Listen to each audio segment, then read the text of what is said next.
नमस्ते। नमस्ते।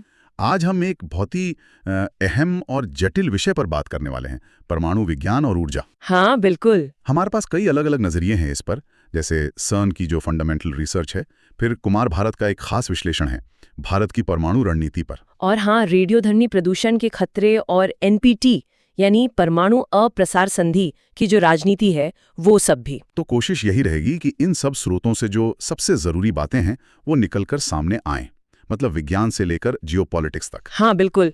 समझते हैं कि ये परमाणु ऊर्जा है क्या, इसकी जरूरत क्यों है, और खासकर भारत के लिए, जैसा कुमार भारत के विश्लेषण में है। और जोखिम क्या हैं, चिंताएं क्या हैं, शुरुआत कहाँ से करें? सर्न से? हाँ, सर्न से करते हैं। ये कण भौतिकी मतलब पार्टिकल फिजिक्स में दुनिया की सबसे बड़ी लैब है, कह सकते हैं। अच्छा, सर्न, मैंने पढ़ा है इनके बारे में। ये वही जगह है ना जहाँ दुनिया के सबसे बड़े वैज्ञानिक उपकरण हैं, जैसे वो लार्ज हैड्रॉन कोलाइडर। हाँ बिल्कुल, LHC वही है, और इसी से वो ब्रह्मांड के सबसे छोटे मूलभूत कणों को समझने की कोशिश करते हैं। और वहीं पर हिग्स बोसॉन की खोज हुई थी, और वर्ल्ड वाइड वेब भी है ना, कमाल है। हाँ, ये सब वहीं की देन है। और ये सब जुड़ा है सब एटॉमिक पार्टिकल से। क्वार्क, लेप्टॉन जैसे मूल कण, फिर उनसे न्यूक्लियॉन और परमाणु बनते हैं। तो न्यूक्लियर फिजिक्स इन्हीं कणों और इनके आपसी बर्ताव का अध्ययन है बेसिकली। समझ गया। अच्छा, तो अब भारत पर आते हैं। हाँ, कुमार भारत का जो विश्लेषण है वो कहता है कि परमाणु ऊर्जा भारत में बिजली का 5वां सबसे बड़ा स्रोत है, पर इसकी जरूरत क्या है इतनी?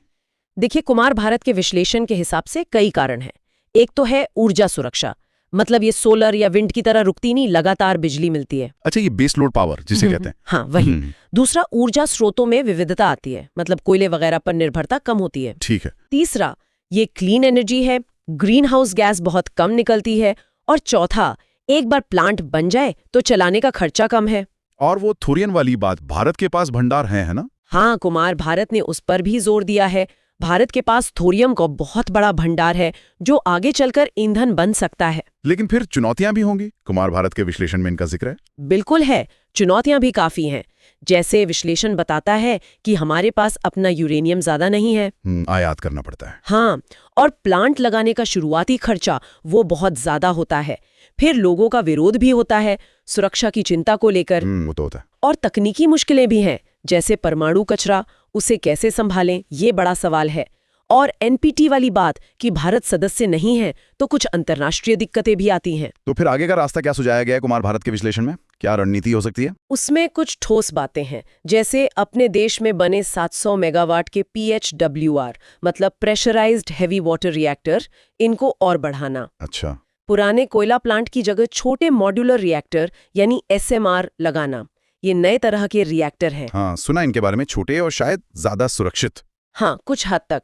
और उद्योगों के लिए अलग से यूनिट्स बनाना, हाइड्रोजन बनाने के लिए हाई टेम्परेचर रिएक्टर्स डेवलप करना, और जाहिर है थोरियम प्रोग्राम को तेजी देना। ये सब जरूरी लगता है, लेकिन वो जो खतरा है रेडियोधर्मिता का, रेडियो एक्टिव पोल्यूशन, वो तो बना ही रहता है ना? है ना, बिल्कुल। ये एक बहुत बड़ी चिंता है। और ये प्रदूषण देखिए प्राकृतिक भी हो सकता है, जैसे सूरज से आने वाली अल्ट्रावायलेट किरणें, या चट्टानों में भी रेडियोधर्मी तत्व होते हैं, पर जो इंसानों द्वारा फैलाया गया है वो ज्यादा खतरनाक है। जैसे परमाणु धमाके या न्यूक्लियर प्लांट दुर्घटनाएं। हाँ बिल्कुल, या फिर एक्सरे जैसी मेडिकल प्रक्रियाएं भी, उनमें भी थोड़ा रिस्क होता है। और इसके असर, हिरोशिमा नागासाकी का जिक्र आता है हमेशा। असर बहुत ही भयानक हो सकते हैं। हवा, पानी, मिट्टी सब दूषित हो जाता है। इंसानी शरीर में ये क्रोमोसोम और जीन तक को नुकसान पहुंचा सकता है। इससे ब्लड कैंसर जैसी बीमारियां हो सकती हैं। अजन्मे बच्चे पर बहुत बुरा असर पड़ सकता है, शारीरिक या मानसिक विकलांगता तक, स्किन कैंसर, आंखों की बीमारियां, और यह असर सालों साल रहता है। ये तो वाकई डरावना है। तो इन खतरों को देखते हुए कोई अंतर्राष्ट्रीय कंट्रोल तो होगा। ये एनपीटी क्या है फिर? हाँ, एनपीटी यानी परमाणु अप्रसार संधि। इसका मकसद यही है कि परमाणु हथियार और न फैले और परमाणु ऊर्जा का इस्तेमाल शांति के लिए हो। लेकिन भारत इसका सदस्य नहीं है? नहीं, भारत इसका सदस्य नहीं है। और हाल ही में एनपीटी की एक रिव्यू मीटिंग हुई थी, वो बिना किसी सहमति के ही खत्म हो गई। क्यों, क्या हुआ? असल में अमेरिका और रूस के बीच तनाव बहुत बढ़ गया है। फिर यूक्रेन का वो जापोरिजिया न्यूक्लियर प्लांट का मुद्दा, मध्य पूर्व के हालात, इन सब वजहों से कोई आम राय नहीं बन पाई। मतलब मामला उलझा हुआ है। इसका मतलब तो यही हुआ कि परमाणु हथियारों और ऊर्जा का भविष्य काफी अनिश्चित है। हाँ बिल्कुल। और यहीं पर आज की चर्चा का सबसे बड़ा सवाल खड़ा होता है। क्या सवाल? यही कि एक तरफ दुनिया की ऊर्जा जरूरतें हैं जो लगातार बढ़ रही हैं, दूसरी तरफ परमाणु हथियारों और दुर्घटनाओं का खतरा है और सुरक्षा की चिंताएं भी। तो दुनिया इसमें संतुलन कैसे बनाएगी, खासकर तब जब देशों के बीच सहयोग भी कमजोर पड़ रहा है? ये वाकई सोचने वाली बात है। बिल्कुल, ये एक ऐसा सवाल है जिस पे शायद हम सबको सोचने की जरूरत है। तो ये थी हमारी आज की चर्चा परमाणु विज्ञान और ऊर्जा की जटिल मुद्दों पर।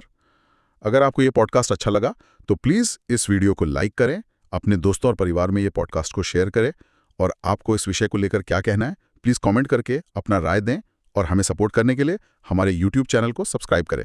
बने रहिए हमारे साथ, फिर आपसे जल्दी मुलाकात होगी अगले पॉडकास्ट में। धन्यवाद।